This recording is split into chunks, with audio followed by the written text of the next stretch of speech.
নমস্কার বন্ধুরা, আজকের আমার রেসিপি ফুলকপির চপ। দেখুন দেখতে কত সুন্দর হয়েছে আর খেতেও খুব ভালো হবে। কম সময়ের মধ্যে কম উপকরণ দিয়ে বানিয়ে নিলাম। প্রথম থেকে শেষ পর্যন্ত ভিডিওটা দেখুন, খুব ভালো লাগবে। তাহলে চলুন আজকের রেসিপিটা আমি শুরু করে দিই। আজকের আমি বানাবো ফুলকপির চপ। তার জন্য এখানে ফুলকপি নিয়েছি, একটা ফুলকপির হাফ আছে, আর এখানে আছে দুটো বড় সাইজের আলু। এইভাবে আমি ছোট টুকরো করে কেটে নিয়েছি।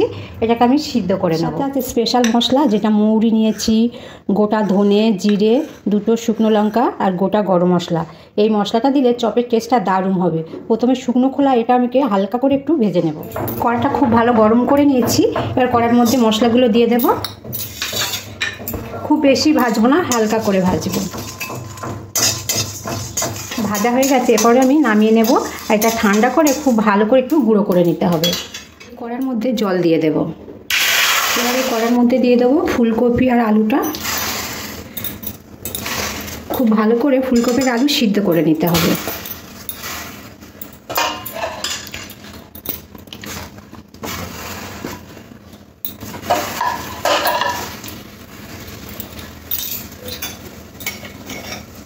আর দিয়ে দেবো নুন।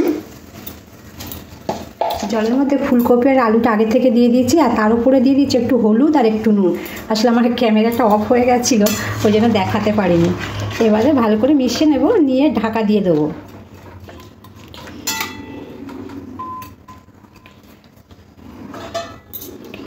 ফুলকপির আলুটা খুব ভালো করে সিদ্ধ করে নিয়েছি, আর একটা চামচ নিয়েছি, ভালো করে এভাবে ম্যাশ করে নেব। খুব সুন্দরভাবে সিদ্ধটা হয়ে গেছে। আলুটা খুব ভালো করে মাখানো হয়ে গেছে। এবার এটা সাইড করে রেখে দেব। এরপর একটা আমি বোল নিয়েছি, এর মধ্যে দিয়ে দেবো বেসন। এখানে 100 গ্রাম বেসন আছে, আমি আরও একটু নেব। আমি 150 গ্রাম বেসন নিলাম। এরপরে দিয়ে দেবো লঙ্কার গুঁড়ো, হলুদ গুঁড়ো আর অল্প একটু নুন। সমস্ত কিছু খুব ভালো করে মিশিয়ে নেব। সব কিছু খুব ভালো করে মেশাবার পরে অল্প জল দেব। বেশি জল একসাথে দেব না, অল্প অল্প করে দিয়ে ভালো করে একটা ব্যাটার বানিয়ে নেব। আর একটু দেব।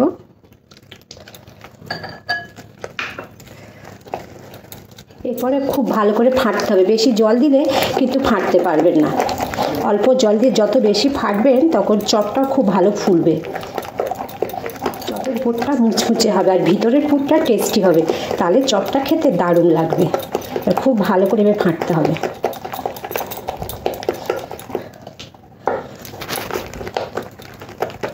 এরপর আরেকটু জল দেব।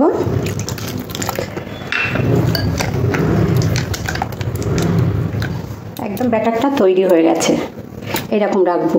এরপরে আমি আলুর পুরটা ভালো করে মশলার সাথে কষে নেব।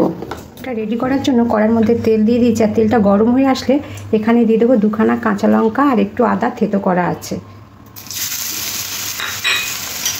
তেলের মধ্যে একটু হালকা ভেজে নেব।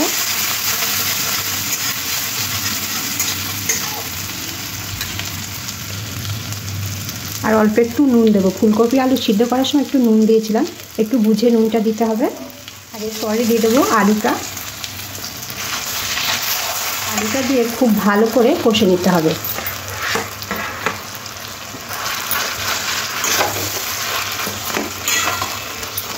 চপ মানে তো একটু ঝাল ঝাল চাই। ঝাল ঝাল হলে চপটা খেতে একটু অসাধারণ লাগবে। এই জন্য এখানে আমি একটু লঙ্কার গুঁড়ো দিয়ে দিচ্ছি। ঝাল ঝাল করে চপটা বানালে খেতে দারুণ হবে। সমস্ত কিছু খুব ভালো করে মিশিয়ে নিতে হবে। আর এখানে আমি আর হলুদ গুঁড়ো দিলাম না, সিদ্ধ করার সময় আমি একটু হলুদ গুঁড়ো দিয়েছিলাম। এটা ভালো করে শুকনো করে নিতে হবে। এরপরে দিয়ে দেবো ভাজা মশলা। ভাজা মশলাটাও খুব ভালো করে মিশিয়ে নেব। সবশেষে ধনে পাতা দিয়ে গ্যাসটা অফ করে দেবো, দিয়ে নামিয়ে নেব। আর পুরটা ঠান্ডা করে নেব। হাতে একটু তেল লাগিয়ে নিয়েছি, নিয়ে এইভাবে আলতোভাবে চ্যাপটা চ্যাপটা করে নেব, যেটা ওই চপের শেপে বানিয়ে নেব। আর একটা কথা আপনাদেরকে বলা হয়নি, এটা আমি সম্পূর্ণ নিরামিষ বানাচ্ছি, এটা সবাই খেতে পারবে। এই দেখুন, এইভাবে আমি সবগুলো বানিয়ে নেব। একদম চপের মতন শেপ দিতে হবে। যেইভাবে সবগুলো একইভাবে বানিয়ে নিতে হবে। এই যে সবগুলো আমি বানিয়ে নিয়েছি, নিয়ে এখানে আমি বেসনের মধ্যে রেখে দিয়েছি একটা একটা করে বানিয়ে।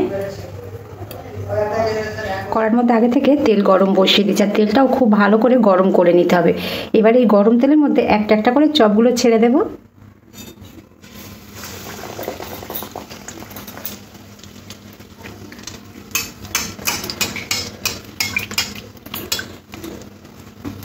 একটা দিয়েছি, দেখুন কত সুন্দর ফুলে গেছে চপটা। এবার উল্টে পাল্টে ভালো করে লাল লাল করে ভেজে নিতে হবে। এবার এটা আমি তুলে নেব। আরও একটা দেব।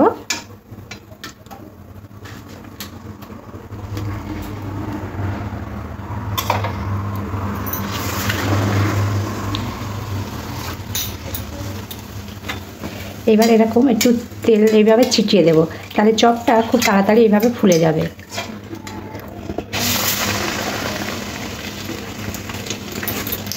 দোকান থেকে তো আমরা সব রকম চপ কিনে খাই, কিন্তু এরকম ফুলকপির চপ আমরা কিনে খাই না। তা কত সহজভাবে আজকে আমি বাড়িতে বানিয়ে দেখালাম। আপনারা অবশ্যই এইভাবে একবার বাড়িতে বানাবেন, খেতে তো অসাধারণ হয়। আর দেখুন কি সুন্দর ফুলছে, আর কাঁচটা কম আছে ভাজলে খুব মুচমুচে হবে। এই একইভাবে সব চপগুলো ভাজতে হবে।